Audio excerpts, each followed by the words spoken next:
একবার হযরত সৈয়দুনা আবু বকর সিদ্দিক রাদিয়াল্লাহু তাআলা আনহু তার খাদিম সহ ব্যবসার জন্য তৎকালীন শাম দেশে অর্থাৎ বর্তমানে সিরিয়ার উদ্দেশ্যে যাত্রা করলেন।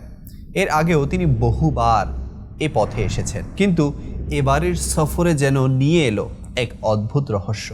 রাত ঘনিয়ে এলো, মরুভূমির পথে ক্লান্ত শরীরে আশ্রয়ের প্রয়োজন ছিল, কিন্তু সে যুগে আজকের মতো হোটেল বা পান্থশালা কিছুই ছিল না। দূরে দেখা গেল এক নির্জন, শান্ত, রহস্যময় গির্জা। বাইরে থাকার চেয়ে ভেতরে থাকা উত্তম ভেবে খাদিমকে পাঠানো হলো অনুমতি চাইতে। গির্জার দায়িত্বে ছিলেন এক জ্ঞানী রাহিব, সে যুগের ধর্মীয় ব্যক্তি। খাদিম যখন আশ্রয়ের কথা বলল, রাহিব বলল, এখানে সবার থাকার অনুমতি নেই।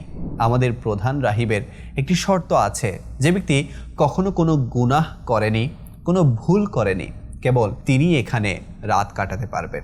এ কথা শুনে আবু বকর রাদিয়াল্লাহু তাআলা আনহু বিস্মিত হলেন। তিনি বললেন, তোমাদের প্রধান কিভাবে বুঝবেন কার গুনাহ আছে আর কার নেই? খাদিম বলল, তিনি মানুষের ভুল ত্রুটিগুলো অনুধাবন করতে পারেন, আর যদি কেউ নিরপরাধ হয় তাও জেনে যান। আবু বকর রাদিয়াল্লাহু তাআলা আনহু বললেন, ঠিক আছে, জিজ্ঞেস করো, তিনি কি আমাদের অনুমতি দেবেন? খাদিম ফিরে গিয়ে জানালো, দুজন ভ্রমণকারী এসেছে, একজন মালিক, একজন খাদিম, এসেছে মক্কা থেকে। মক্কা এই শব্দ শুনেই রাহিব থমকে গেল। সে বলল, যাও, তাদের নাম জেনে এসো। খাদিম ফিরে এসে নাম জিজ্ঞেস করলো। তিনি বললেন, আমার নাম আবু বকর।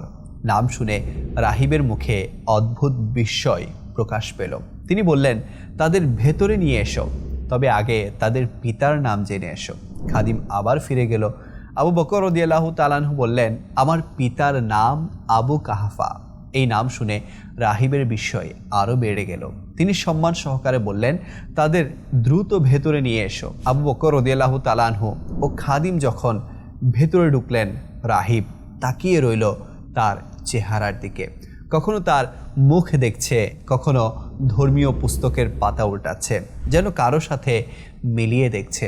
মুহূর্তে ঘরের পরিবেশ অদ্ভুত রহস্যে ভরে গেল। অবশেষে রাহিব বলল, আপনি কি আপনার হাতটা একটু বাড়াবেন? আবু বকর রাদিয়াল্লাহু তাআলা আনহু হাত বাড়াতেই রাহিব হাতে চুম্বন করল। তারপর কাঁপা কাঁপা গলায় বলতে লাগলো, আমি কি আপনাকে আমিরুল মুমিনিন হযরত আবু বকর বলে ডাকতে পারি? আবু বকর রাদিয়াল্লাহু তাআলা আনহু বিস্মিত, কিছুটা বিরক্ত। তিনি বললেন, এ কোন আচরণ? কখনো নাম জিজ্ঞেস করছেন, কখনো পিতার নাম মিলাচ্ছেন, তো কখনো আমার মুখ দেখে আপনার ধর্মগ্রন্থের পাতা উল্টাচ্ছেন, আর এখন এমন নামে ডাকছেন যে নামে আমার বাবা কোনোদিন ডাকেননি। রাহিব মাথা নিচু করে বলল, আপনি জানেন না আপনি কত বড় মর্যাদার অধিকারী হতে চলেছেন। আমাদের গ্রন্থে লেখা আছে, মক্কার একজন সত্যবাদী মানুষ যার নাম আবু বকর আর পিতার নাম আবু কাহাফা, তিনি যথাশীঘ্রই সর্বশেষ নবী সাল্লাল্লাহু আলাইহি ওয়াসাল্লামের উজির, আর তার ইন্তেকালের পর হবেন তার উত্তরসূরি। রাহিব আরও বলল, যেদিন সেই আলোর দিন আপনার উপর উদিত হবে, সেদিন আমাকে আপনার দোয়ায় স্মরণ রাখবেন। আবু বকর রাদিয়াল্লাহু তাআলা আনহু স্তব্ধ হয়ে গেলেন। রাতটা সেখানে কাটালেও মনে অদ্ভুত আলোড়ন জেগে উঠল।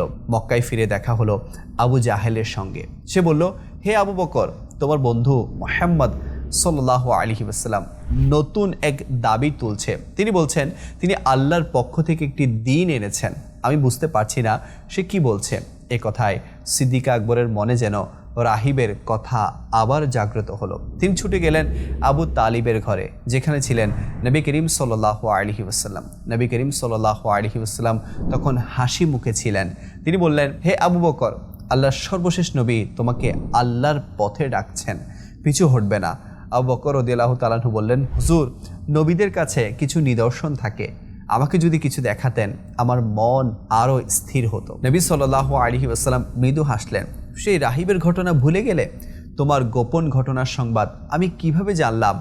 আবু বকর রাদিয়াল্লাহু তাআলা আনহু স্তব্ধ। হাজার মাইল দূরের সেই রাতের ঘটনা, যা কেউ জানার কথা নয়, আচ্ছা নবী সাল্লাল্লাহু আলাইহি ওয়াসাল্লাম নিজেই জানিয়ে দিলেন। তিনি কাঁপা কাঁপা গলায় বললেন, নিশ্চয়ই আপনি আল্লাহর নবী। সঙ্গে সঙ্গে তিনি কালেমা পাঠ করলেন। এভাবে তিনি হয়ে গেলেন পুরুষদের মাঝে সর্বপ্রথম মুসলিম এবং নবী করিম সাল্লাল্লাহু আলাইহি ওয়াসাল্লামের শ্রেষ্ঠ সঙ্গী। ভিউয়ার্স, এই ছিল সেই বন্ধুত্ব, এই ছিল সেই ভালোবাসা। ইসলাম গ্রহণে তিনি এক মুহূর্ত দেরি করলেন না, সঙ্গে সঙ্গে লাব্বাইক বললেন। আল্লাহ তাআলা সিদ্দিক আকবর রাদিয়াল্লাহু তাআলা আনহুর উপর কোটি কোটি রহমত বর্ষণ করুক, তার সাদাকায় আমাদেরকেও প্রিয় নবী সাল্লাল্লাহু আলাইহি ওয়াসাল্লামের সত্যিকারের ভালোবাসা দান করুক।